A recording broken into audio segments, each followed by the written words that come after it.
Hi guys, मेरा नाम निशांत है। आज हम 11th क्लास के अकाउंट्स का जो चैप्टर है हमने डेप्रिसिएशन किया था लास्ट टाइम, उसका नेक्स्ट मेथड करेंगे जिसका नाम है written down value method. Last time हमने किया था स्ट्रेट लाइन मेथड और इस बार हम कर रहे हैं written down value method.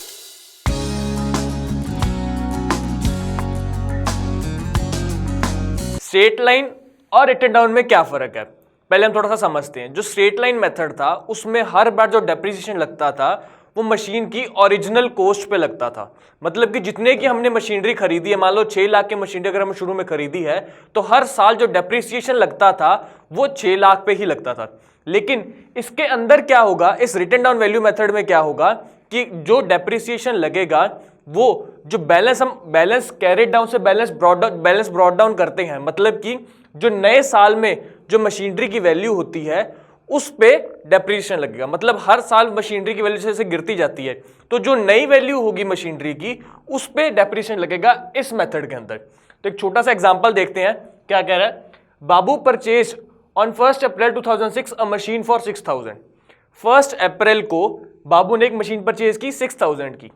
On 1 October 2006 ही also purchase another machine for 5000। यानी कि अराउंड 6 महीने बाद जो है एक नई मशीन परचेज की गई। कौन सी, कितने की? 5000 की। On 1 October 2007 he sold the machine purchase on 1 April 2006 for ₹4000। मतलब जो ये मशीन है ये 1 अक्टूबर 2007 को कितने की सेल कर दी? 4000 की। इसकी टाइमलाइन जैसे हमने लास्ट टाइम बनाई थी स्ट्रेट लाइन मेथड में, उसी तरह एक बार टाइमलाइन बना के देखते हैं। ये हो गया 1 अप्रैल 2006, यहां आ जाएगा 31 मार्च 2007 और यहां आ जाएगा 31 मार्च 2008। ठीक है, तो पहली मशीनरी हमने कब की? 1 अप्रैल 2006 को। मतलब कि यहां पे हमने पहली मशीनरी परचेज की। M1 लिख देता हूं मैं इसको, 6000 रुपीज यहां पे। अब 1 अक्टूबर 2006 को भी एक परचेज की थी, मतलब कि यहां पे तो कितने की हो जाएगी? कितने की परचेज की थी हमने? 5000 की। मतलब कि M2 हमने यहां पे 1 अक्टूबर 2006 को M2 परचेज की हमने 5000 की। ये आ गया यहां पे, ईयर एंड हो गया। अब सेल कब की? नेक्स्ट का हुआ 1 अक्टूबर 2007 को। मतलब कि यहां पे जो हमने M1 थी वो सेल कर दी। M1 में क्रॉस से कर रहा हूं कि हमने सेल कर दी M1 कितने की? 4000 की। तो जो M1 पे डेप्रिसिएशन लगेगा कितने का लगेगा? पहले 1 साल का लगेगा यहां तक और फिर 6 मंथ्स का लगेगा। अब इसकी एंट्री देखते हैं कैसे करनी है। 1 अप्रैल 2006 को पहली एंट्री आएगी। 1 अप्रैल 2006 को जो हमने 6000 की मशीन परचेज की है, क्या आएगा? टू बैंक अकाउंट कितना? 6000। उसके बाद यहां पे M2 परचेज किया 1 अक्टूबर 2006 को। यहां पे इसको M1 कर देते हैं, टू बैंक अकाउंट, इसको M2 कर देते हैं। कितने की परचेज की? 5000 की। 5000 की मशीन यहां परचेज की। अब क्या होगा? ईयर एंड होगा। ईयर एंड पे हम सबसे पहले क्या करेंगे? 31 मार्च 2007 को हम क्या करेंगे? Bye depreciation account. Bye depreciation account. अब जैसे हमने पिछली बार किया था, फिर से ध्यान देना, जो फर्स्ट मशीन है M1 है उस पे 1 साल का डेप्रिसिएशन लगेगा और इस पे कितने टाइम का लगेगा? 6 मंथ्स का। इस पे 6 मंथ्स का और इस पे 1 साल का। अगर 10% के हिसाब से, डिमिनिशिंग बैलेंस मेथड है, ये ध्यान रखना, रिटन डाउन वैल्यू भी कह सकते हो आप, डिमिनिशिंग वैल्यू मेथड भी कह सकते हो। तो 10% के हिसाब से जो M1 पे डेप्रिसिएशन कितना लगेगा guys? 600 rupees. M1 is equal to 600। और अब M2 पे कितना लगेगा? 6 मंथ्स का 10% के हिसाब से कितना हो जाएगा M2 का? 250। तो बाय डेप्रिसिएशन 31 मार्च 2007 को कितना आ जाएगा? 850। ये हो गया डेप्रिसिएशन। अब इसके बाद क्या हो रहा है? ईयर एंड हो रहा है। इसमें हमने कुछ भी कोई सेल वगैरह कुछ नहीं किया है। 31 मार्च 2007 को अब हम यहां पे क्या करेंगे? By balance carried down. यहां पे टोटल कितना आ रहा है? 11000। यहां पे भी टोटल कितना आएगा? 11000। अब यहां पे बाय बैलेंस कैरी डाउन हमें कैसे, हमने पिछली बार भी किया था, कैसे कैलकुलेट करना है? M1 का अलग से और M2 का अलग से। M1 का कैसे कैलकुलेट करेंगे हम? M1 की वैल्यू क्या थी? 6000, उस पर डेप्रिसिएशन कितना लगा है? 600, तो इसकी क्या वैल्यू आ जाएगी? 5400। और M2 की वैल्यू क्या है? 5000, उस पर डेप्रिसिएशन कितना लगा है? 250, तो उसकी वैल्यू क्या आ जाएगी? 4750। और यहां पे क्या आ जाएगा? 10150। तो ये 31 मार्च 2007 के हिसाब से के एंड तक ये यहां पे जो मशीन अकाउंट है उसकी ये कंडीशन है। अब हम जैसे हर बार बनाते हैं बाय बैलेंस कैरी डाउन का, यहां पे साल की स्टार्टिंग में क्या आ जाएगा? टू बैलेंस ब्रॉट डाउन कितना? 10,150। ये तो सिंपल है, ये हमने लास्ट टाइम भी किया था। अब यहां पे अब थोड़ा सा चेंज आएगा, क्योंकि यहां पे हमने अब मशीन सेल की है। मशीन कौन सी सेल की है? M1 सेल की है 6 मंथ्स का डेप्रिसिएशन लगाकर। जो कितने की? हमने 4000 की मशीन सेल की है, उस पर 6 मंथ्स का हम पहले डेप्रिसिएशन लगाएंगे, क्योंकि 6 महीने हमने ये मशीन परचेज किया है। तो 1 अक्टूबर 2007 तक हम इसका पहले डेप्रिसिएशन निकालेंगे। यहां पे हम डेट लिखेंगे 1 अक्टूबर 2007 बाय डेप्रिसिएशन अकाउंट M1 का। अब जो डेप्रिसिएशन लगेगा रिटर्न डाउन वैल्यू मेथड में, जो नई चीज है, जो फर्क है, वो क्या है? डेप्रिसिएशन किस पे लगेगा? 5400 पे। 5400 पे 10% का डेप्रिसिएशन लगेगा 6 मंथ्स का। पहले जो स्ट्रेट लाइन मेथड था उसमें हम क्या करते थे? हम इस वैल्यू पे, यानी कि जिस वैल्यू पे हमने जो मशीन परचेज की 6000 की, उस पे डेप्रिसिएशन लगाते थे। लेकिन अब जो नई वैल्यू है उस पे हम डेप्रिसिएशन लगाएंगे। 5400 पे अगर हम डेप्रिसिएशन लगाएंगे 6 मंथ्स का, तो हमारा क्या आएगा? 270 का डेप्रिसिएशन आएगा हमारे पास। अगर यहां पे हम सेम इसको थोड़ा सा लिख देते हैं आसानी के लिए, 5400 M2, यहां पे हम 4750। अब सेल कितने की है मशीन? 4000 की सेल की है, लेकिन एक्चुअल में इस समय मशीन की वैल्यू क्या है वो पहले हम कैलकुलेट करेंगे। डिफरेंस देखेंगे कि हमने मशीन जो सेल की है प्रॉफिट में की है या लॉस में की है। तो अब जो एक्चुअल वैल्यू निकालनी है हमें मशीन की, वो कैसे निकलेगी? इस समय पर 1 अक्टूबर 2007 के हिसाब से अगर हमें एक्चुअल वैल्यू निकालनी है तो क्या आएगी? 5400 माइनस 270। अगर हम 5400 माइनस 270 करते हैं तो इसका जो आएगा वो आएगा 5130। कितना? इस समय जो M1 की वैल्यू है वो क्या है? 5130। किस समय पर? 1 अक्टूबर 2007 को, जिस टाइम पे हमने मशीनरी सेल करनी है। अब मशीन सेल कितने की है? 4000 की। तो 5130 इसकी एक्चुअल वैल्यू थी, 4000 की हमने सेल की, तो हमें लॉस कितने का हुआ? 1130 का हमारे पास जो है लॉस हुआ।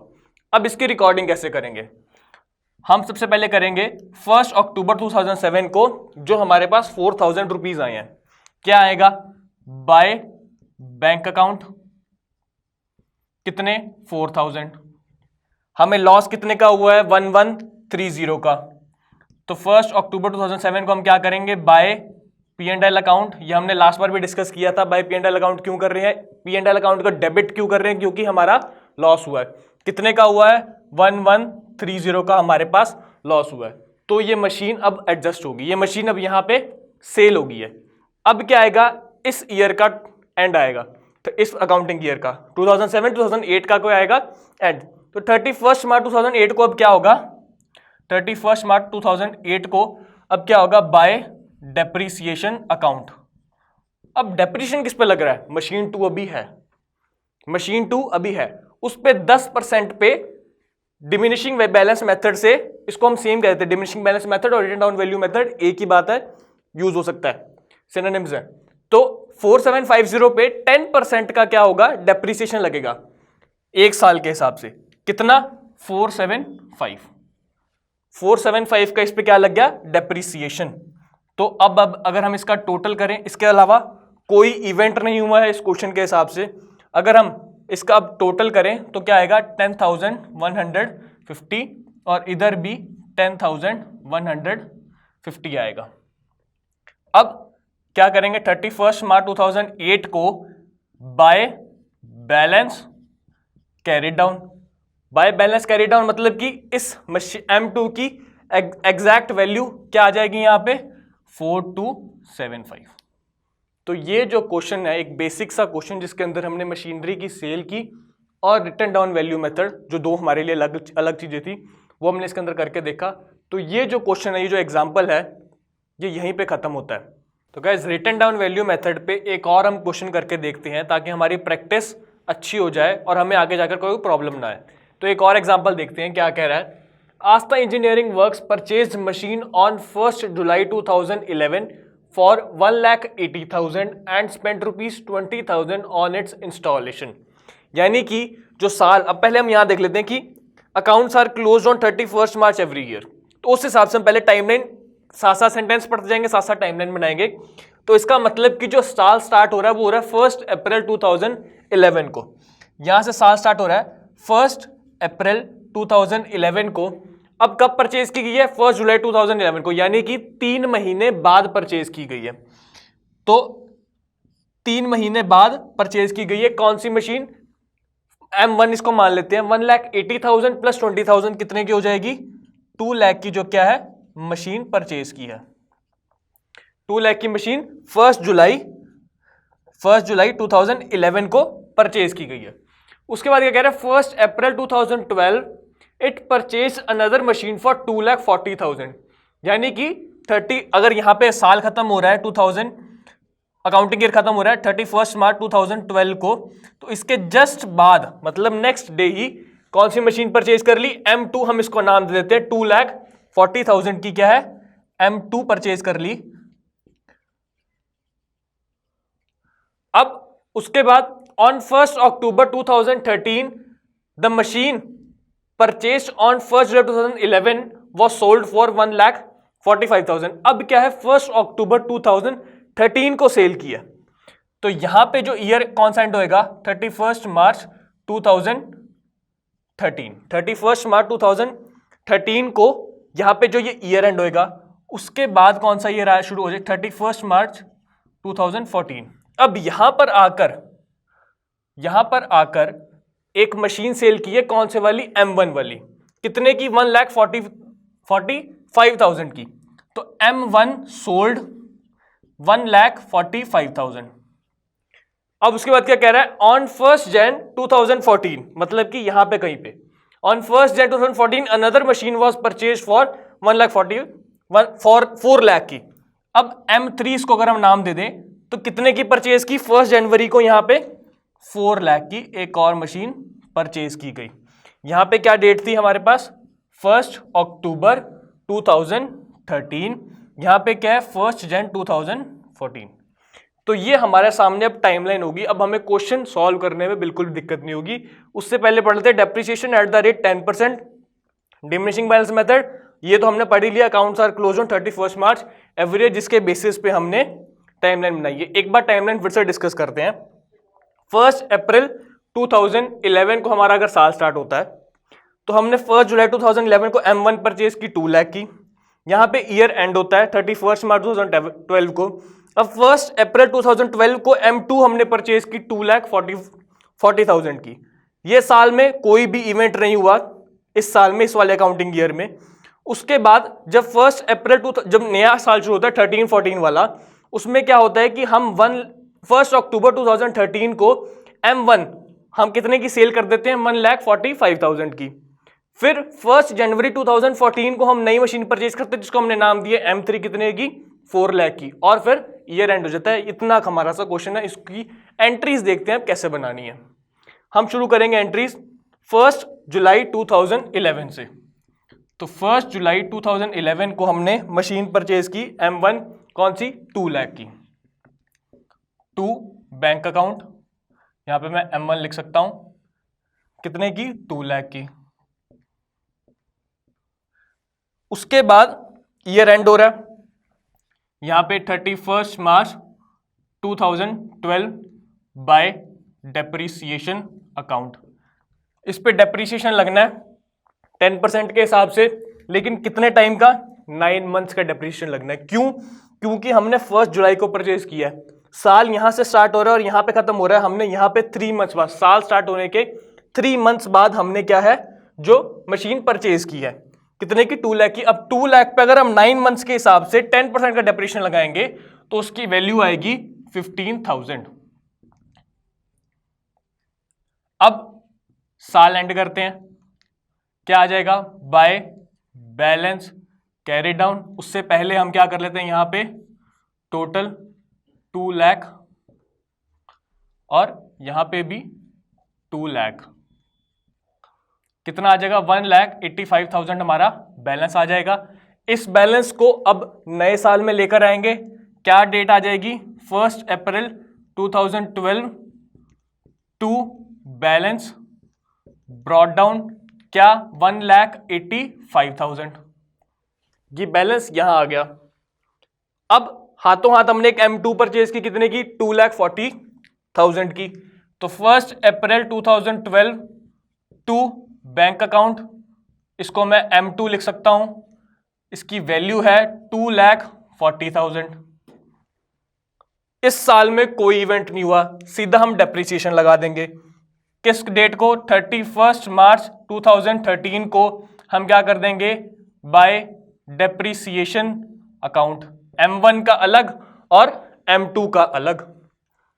तो M1 का डेप्रिसिएशन और M2 का डेप्रिसिएशन कितना आ जाएगा, 1,85,000 पे हमने एक साल के हिसाब से लगाना है।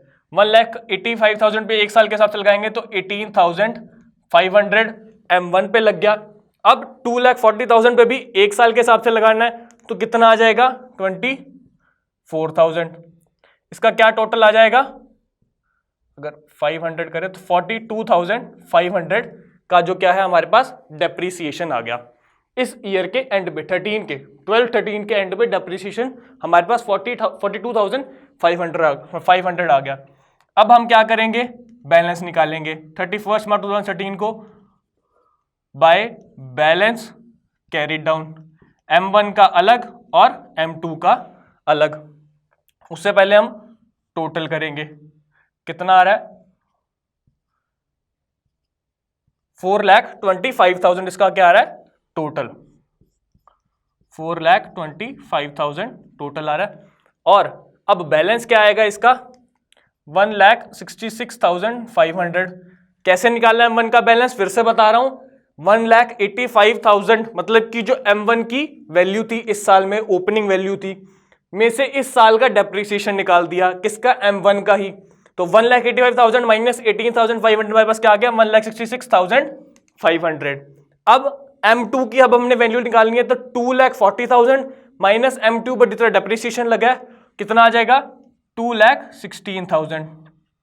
तो इस सब का टोटल क्या आ जाएगा, 3,82,500। ये हमारा 12-13 का जो ईयर है वो क्या हो गया, एंड। अब नेक्स्ट ईयर शुरू होगा, इस बैलेंस को हम इधर की साइड लेकर आएंगे तो कौन सी डेट आ जाएगी, 1 अप्रैल 2013 को क्या आ जाएगा, to balance brought down. M1 की वैल्यू वैसे की वैसे लिख देते हैं 1,66,000 और M2 की हम लिख देते हैं 2,16,000। तो ये जो बैलेंस वैसे का वैसे बिल्कुल सेम, यहां पे क्या आ जाएगा टोटल, 3,82,000 का जो हमारे पास बैलेंस आ गया।